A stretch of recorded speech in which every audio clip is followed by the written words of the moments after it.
All right, hey everyone. So it's stage 3 of the garage build.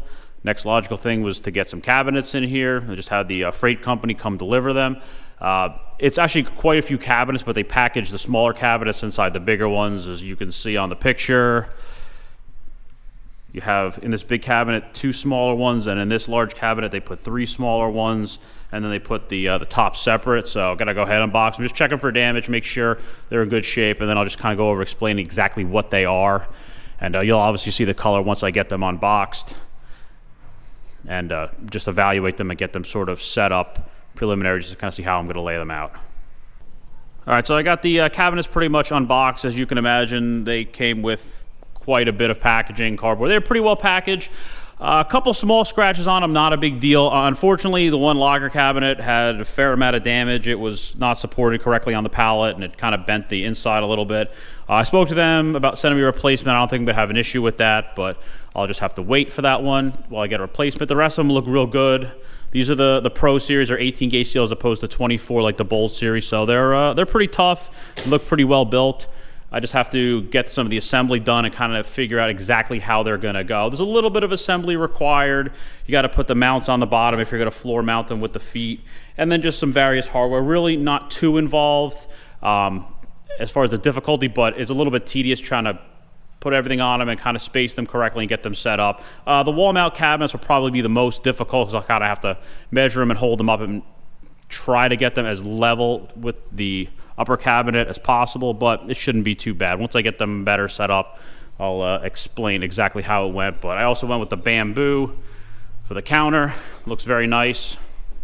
It'll match some of my other countertops that I have for my other work surfaces, but overall looks pretty good. Just a little unfortunate, the one came in damaged, but New Age customer service is supposed to be extremely good, so I don't anticipate I'll have any issues with that. I already sent them the photos to get a new replacement sent out. But overall, I'm very happy. I just got to get everything sort of tweaked and lined up, and just get everything nice and perfectly straight. All right, hey everyone. All right, so I'm about 5 to 6 hours into this project. As you can see, I've got it mostly assembled. I ended up just fixing the cabinet that was damaged.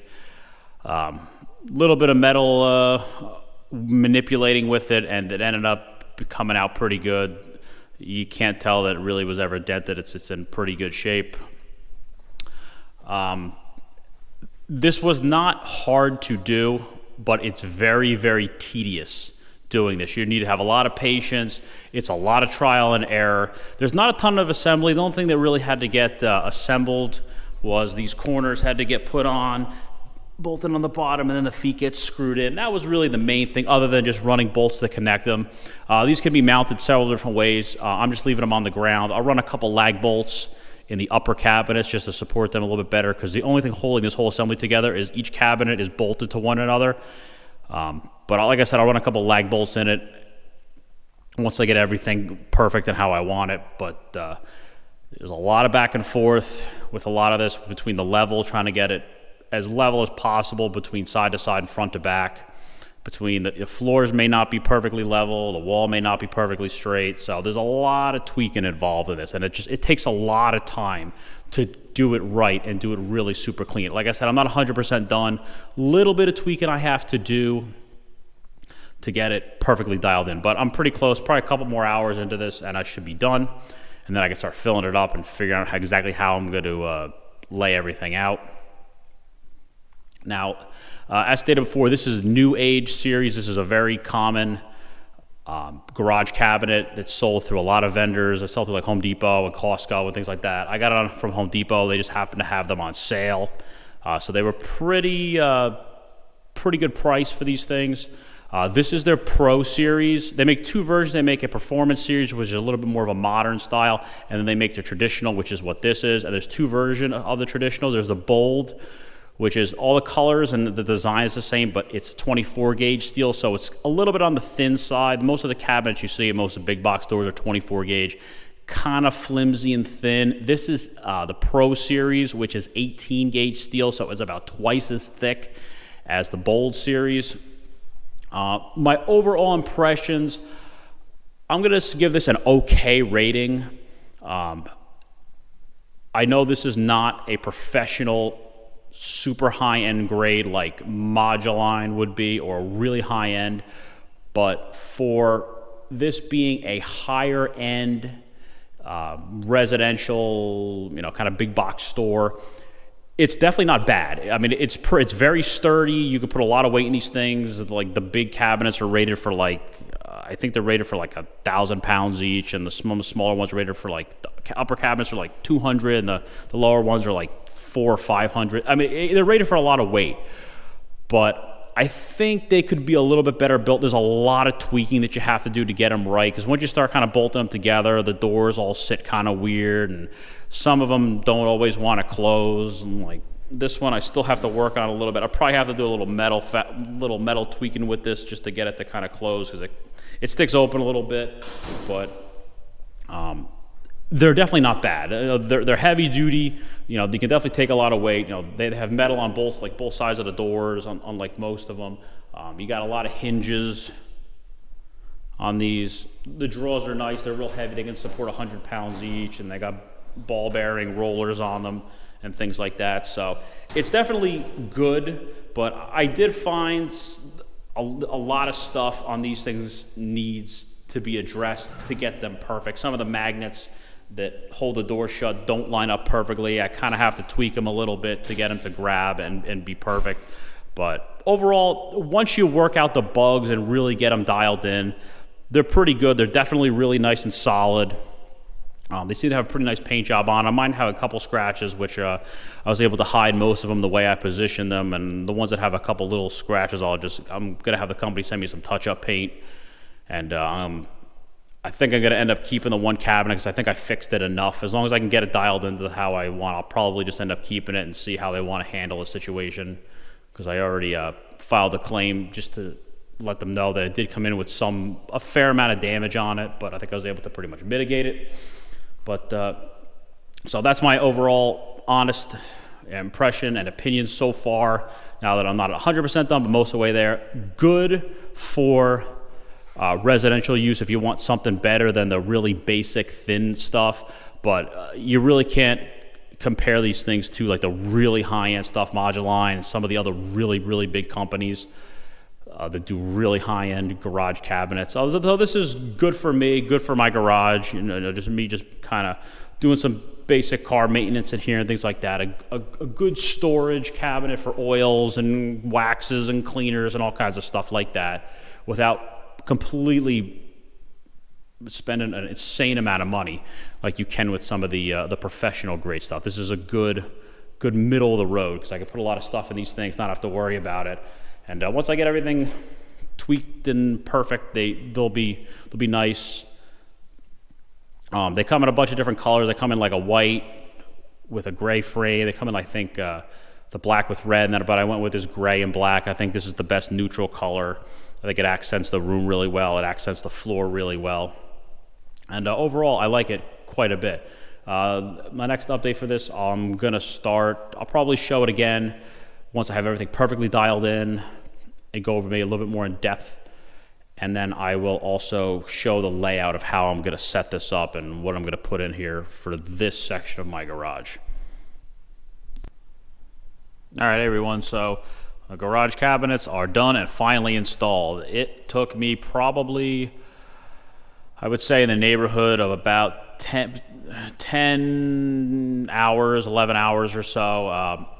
It wasn't hard. It was just really, really tedious just to get everything lined up perfect, everything level, front to back, side to side, per each cabinet. So it takes a while just to get everything really, really right and get everything really perfect. So everything's dialed in now. All the doors close real nice. That one that was damaged, I just ended up fixing it. I had a couple of body shop metal hammers, and we were able to get it hammered out really smooth and really nice. You would never be able to tell there was damage there, but I just need to get a little bit of touch-up paint for some of the scratches. But other than that, everything works perfect.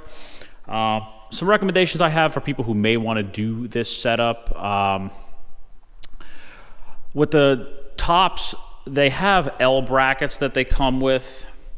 I ended up just putting the L brackets on the bottom here and bolting and screwing it into the bottom of the top this way. The directions say you can also put the bracket between here. I didn't want to do that because then it ends up leaving a big gap, big open gap between it on both sides. So this is a better way to do it. Every single cabinet is bolted to the one next to it, so everything has a really nice tight fit. And the top's pretty heavy anyway, so it really doesn't move too much. But by securing this on the inside like this, you can also secure it on the back wall if you have, if you can do cabinets in the front. But it's super sturdy, it's not going anywhere, and I didn't have to have the gaps in between on the lowers. On the uppers, they said if you're doing a floor mount like this, you can bolt each cabinet to the other one. I did that, but rather than just leaving them unsupported, I ran lag bolts in each one. What I ended up doing was I basically just stacked wood and put a bottle jack in the center, and I jacked it up just a tiny bit, like a 1/16 of an inch to an 1/8 of an inch, just to take that little bit of bow you would get in it from having it unsupported in the center. And that, it straightened them out real nice. It kept it from putting stress on the two outer cabinets. And then I put lag bolts into the wall. So everything is really nice and laser straight. And it ended up coming out really nice. I also went with a couple of accessories. They also make some under cabinet lighting that you can put on here. The under cabinet lighting was not very expensive at all, and it's very simple installation. So I just ran some wires up the side. I also wired in with a switch my Milwaukee battery charger, so now I don't have to leave it plugged in all the time. I can just run the switch on and off when I need to charge my batteries. But if you can see here with the lights, you can run them up to 4 in a row on the one switch. So you have nice under cabinet lighting, everything's magnetic, so I can easily move it, and it's got nice strong holes, so they're not gonna fall down at all. And the cabinets are, now that everything's dialed in, everything came out pretty nice. They close real nice. Everything is real nice and smooth, but like I said, you just kind of need to get everything sort of dialed in. And like I say, I'm real happy now. I've got everything kind of sorted out. I'm real happy with this now. The quality is decent. They're pretty sturdy. They can hold a ton of weight. The Pro Series with the 18 gauge steel, they're a lot nicer. So if you're looking at cabinets, this is a good way to go without really spending a tremendous amount of money on them. And they look pretty good. They offer a bunch of different colors. And I've already used these for some projects. I've just started doing some more projects in here. So it ends up working out really well. There's a ton of configurations available without having to individually buy them piece by piece. And it's a lot cheaper to obviously buy them in a set than buying all individual pieces and piecing it together. But overall, it's not bad. I gotta say, they're pretty heavy duty. They got nice rollers in all the various drawers, nice roller bearings. So everything's real smooth, and I'm real happy with how they're functioning and the way it looks in here. So I hope you enjoyed the video. Thanks for watching.